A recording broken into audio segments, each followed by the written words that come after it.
اب اس کا حل کیا ہے؟ اوور تھنکنگ جن لوگوں کو بہت زیادہ ہوتی ہے تو اس کے بہت سے حل ہیں. One of the solution is cognitive restructuring, جو پیور سائنٹیفک سائیکولوجیکل سولوشن ہے. آپ کو جس بات پہ اوور تھنکنگ ہو رہی ہے وہ آپ 4-5 بار پیپر پہ لکھیں، ٹھیک ہے، جس وجہ سے ہو رہی ہے، اور وہ پیپر پہ لکھنے کے بعد پھر اس کو چیلنج کریں. اس کو کوگنیٹو ریسٹرکچرنگ کہتے ہیں. آپ وہ بات لکھیں جس کی اوور تھنکنگ ہے، اور پھر آپ سوال کریں اپنے آپ سے، کیا یہ ہو گیا ہے یا ہونا ہے ابھی؟ Has it happened? جو میں سوچ رہا ہوں ہوا تو نہیں نا؟ ٹھیک ہے. پھر آپ اس کو چیلنج کر کے بہت سی اچھی باتیں نیچے لکھ سکتے ہیں کہ دیکھو میری نیت اچھی ہے، میں اللہ کے لیے کر رہا ہوں، تو پھر کس بات کی اوور تھنکنگ؟ تو وہ آپ اپنے برین کو میسج دے رہے ہیں ٹو کام ڈاؤن. ٹھیک ہے، یہ کرنا پڑے گا. دیکھیں اب وہ دور نہیں ہے، اب سٹریس بہت زیادہ آج کے دور میں. اب وہ پرانے دور میں ہم نہیں رہ رہے کہ خود بخود چیزیں ٹھیک ہو جائیں. اب ہمارا وہ نیچرل بایولوجیکل سسٹم نہیں رہا. اب میں نے آپ کو ایک اور کلاس میں بھی مینشن کیا تھا، ہماری جنریشن بہت سائیکولوجیکلی ہائیلی اسٹیمولیٹڈ ہے، کیونکہ the kind of colours we are seeing, بار بار کلرز چینج ہوتے ہیں ایڈز میں. The kind of sounds we are listening to, وہ جو ایڈ ہے 12-15 بار تو اس ایڈ نے چلنا ہے. ایک خاتون ڈرامہ دیکھ رہی ہے، ڈرامے کے ہر 15 منٹ بعد ایڈ نے چلنا ہے، 20 بار چلنا ہے اس ایڈ نے. ایک بندہ میچ دیکھ رہا ہے کرکٹ کا، میچ کی بریک میں جو ہے وہ اوور کے بعد جو ہے 20 بار تو اس ایڈ نے بار بار چلنا ہے. ٹھیک ہے، یوٹیوب دیکھ رہے ہیں، اس پہ اچانک سے ایڈ آ جائے گا. تو میں آپ کو بتانا چاہ رہا ہوں کہ یہ چیزوں نے بہت امپیکٹ کیا ہے، ہماری جو نیچرل برین کی ورکنگ تھی اس کو بہت افیکٹ کیا ہے سوشل میڈیا نے.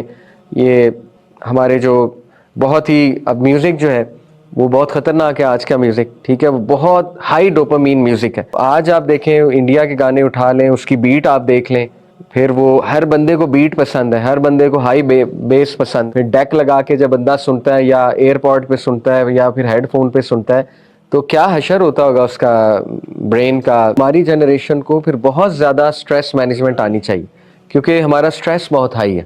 ٹھیک ہے، ابھی تو اس سائنس میں نہیں گیا، الیکٹرو میگنیٹک ریڈیشن جو ایمٹ کر رہے ہیں ہمارے موبائل فونز، اس کا کیا افیکٹ ہے ہماری ہیلتھ پہ، اس کا کیا افیکٹ ہوتا ہے برین پہ، اس کا ہمارے ریپروڈکٹیو سسٹم پہ کیا افیکٹ ہوتا ہے.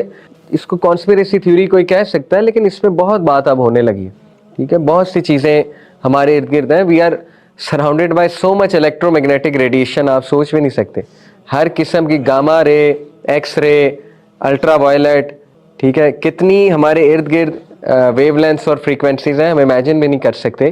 تو اس لیے اپنا خیال رکھنا بڑا ضروری ہو گیا ہے آج کے دور میں. ٹھیک ہے، things are not that simple, things are very complicated. شیاطین بھی بہت ایکٹیو ہیں آج کے دور میں، بڑے بڑے شیاطین بھی نکل چکے ہیں.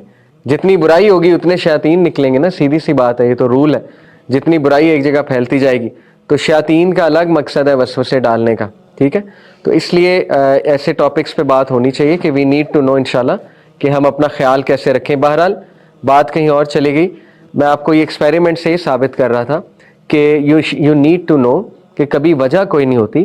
ہم خود جو ہے وہ اپنے برین کو دھوکہ دے رہے ہوتے ہیں، اور ہم خود ایک وجہ بنا رہے ہوتے ہیں، اور ہم خود جو ہے وہ اپنے آپ کو سٹریس میں ڈال رہے ہوتے ہیں. اور ہمارا برین بڑا سمارٹ ہے ان دس سینس، ویسے تو ڈم ہے but in this sense smart ہے کہ وہ فوراً پک کر لیتا ہے کہ یہ بندہ سٹریس میں ہے تو میں کیمیکل کو ریلیز کروا دوں. ٹھیک ہے، اور وہ بہت جلدی ایسوسیشن بنا لیتا ہے چیزوں کے ساتھ. پازیٹیو ایموشنز بھی، پازیٹیو ایسوسیشن بھی ہوتی ہیں. بندے کو پازیٹیو ایموشنز ایسوسیشنز کی طرف جانا چاہیے. مثال کے طور پہ اب میرے دور میں پرنس بسکٹ ہوتا تھا، چاکلیٹ کا، آج بھی ہے. بچپن میں ہم بہت کھاتے تھے. ٹاپ پاپس پتہ نہیں اب ہے کہ نہیں ہے، میرے دور میں ہم بہت کھاتے تھے. جوبلی ایک چاکلیٹ تھی، وہ میرے دور میں بہت تھی، میچلز جوبلی. تو میری اب چائلڈہڈ میموریز بہت اچھی ہیں الحمدللہ، میرا چائلڈہڈ بہت اچھا تھا. تو جب بھی میں پرنس بسکٹ دیکھتا ہوں تو مجھے I feel good. This is classical conditioning. ٹھیک ہے، پازیٹیو ایسوسیشن ہوئی ہے نا پرنس بسکٹ کے ساتھ، میرے پازیٹیو ایموشنز نکلتے ہیں، اور وہ مے بی ڈوپامین اور سیروٹونن کیمیکل ریلیز ہوتا ہوگا. تو ہمیں پازیٹیو ایسوسیشنز کی طرف جانا چاہیے بجائے کہ نیگیٹو ایسوسیشنز کی طرف. ٹھیک ہے، اس کا ہمیں بہت خیال رکھنا چاہیے ایسی چیزوں کا. بہرحال اس پہ مزید بات ہوگی. تیسری چیز دیکھیں، لاشعور کے جو میموریز ہیں وہ انسان کو بہت افیکٹ کرتی ہیں. ٹھیک ہے، اکثر ہماری بہت پرانی چائلڈہڈ کی میموریز، چائلڈہڈ ٹراماز جو ان ریزالوڈ ہوئے ہوتے ہیں، جو ہم نے سالو نہیں کیے ہوتے صحیح سے، وہ اکثر ایکٹیو ہوئے ہوتے ہیں، اور وہ ہمیں تنگ کر رہے ہوتے ہیں، وہ ہمیں انگزائٹی کاز کر رہے ہوتے ہیں. To be honest we can't do much about them. اسی لیے یہ دعا کتنی زبردست ہے یا حی یا قیوم برحمتک استغیث اصلح لشأنی کلہ ولا تکلنی الی نفسی طرفۃ عین. یہ صبح شام کے اذکار میں. یا حی یا قیوم یہ اللہ کا بہت پاورفل نام ہے, بہت پاورفل ایٹریبیوٹ ہے.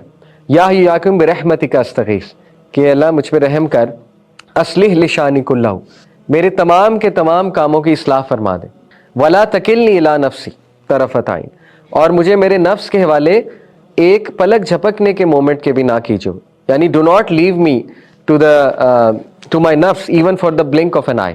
دس از انکانشیس. یہ میرے نزدیک یہ میرا ویو ہے, یہ انریزالوڈ کانفلکٹس کے حوالے سے دعا ہے کہ اللہ مجھے میرے لاشعور کے حوالے ایک سیکنڈ کے لیے بھی نہ کرنا, کیونکہ لاشعور میں کیا کیا چل رہا ہوتا ہے آپ سوچ بھی نہیں سکتے.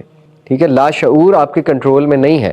لاشعور میں ٹراماز ہیں, لاشعور میں انریزالوڈ کانفلکٹس ہیں. ٹھیک ہے, لاشعور میں ایسی میموریز ہیں جو آپ نے دبا کر پیچھے بھیج دی ہوئی ہیں, تو وہ کبھی بھی ایکٹیو ہو سکتی ہیں, یو نیور نو, اور وہ آپ کے ڈیسیجنز کو انفلوئنس کر سکتی ہیں. تو گھبرانے کی بات نہیں, مسلم از کورڈ, پریٹی مچ کورڈ الحمدللہ, اذکار کے تھرو, دعاؤں کے تھرو, لیکن وہ سمجھ کے دعائیں کرنی چاہیے. اللہم رحمتک ارجو فلا تکلنی الی نفسی طرفۃ عین واصلح لشأنی کلہ لا الہ الا انت. ٹھیک ہے, یہ بھی دعا بڑی زبردست ہے.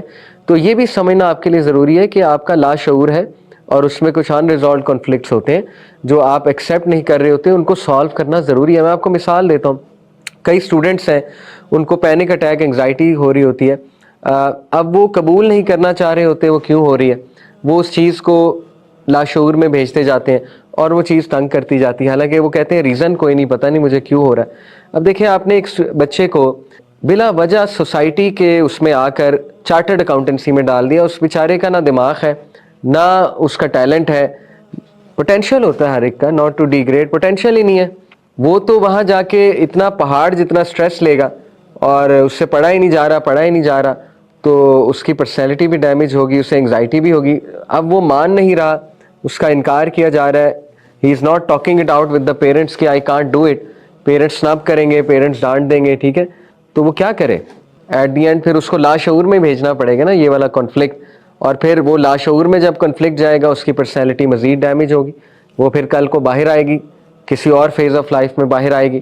اسی طرح ایک بچی ہے, MBBS ہو ہی نہیں رہا اس سے, لیکن پیرنٹس نے بہت زیادہ اس کو جو ہے وہ, دیکھیں کچھ لوگ کر لیں اچھی بات ہے, یہ میں نارمل سٹریس کی بات نہیں کر رہا, کچھ لوگ نہیں کر سکتے, ہم اس کی بات کر رہے ہیں جو بالکل بھی جن کا پوٹینشیل نہیں ہے واٹس ایور, لیکن زبردستی ان کو یہ کروایا جا رہا ہوتا ہے.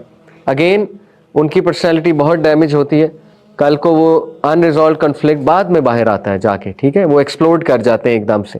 تو یہ بھی ریئل ہے, اس کا بھی خیال رکھنا چاہیے بندے کو, اپنی صحت کا خیال رکھنا چاہیے انشاءاللہ تعالی, اور یہ دعائیں ضرور کرنی چاہیے اللہ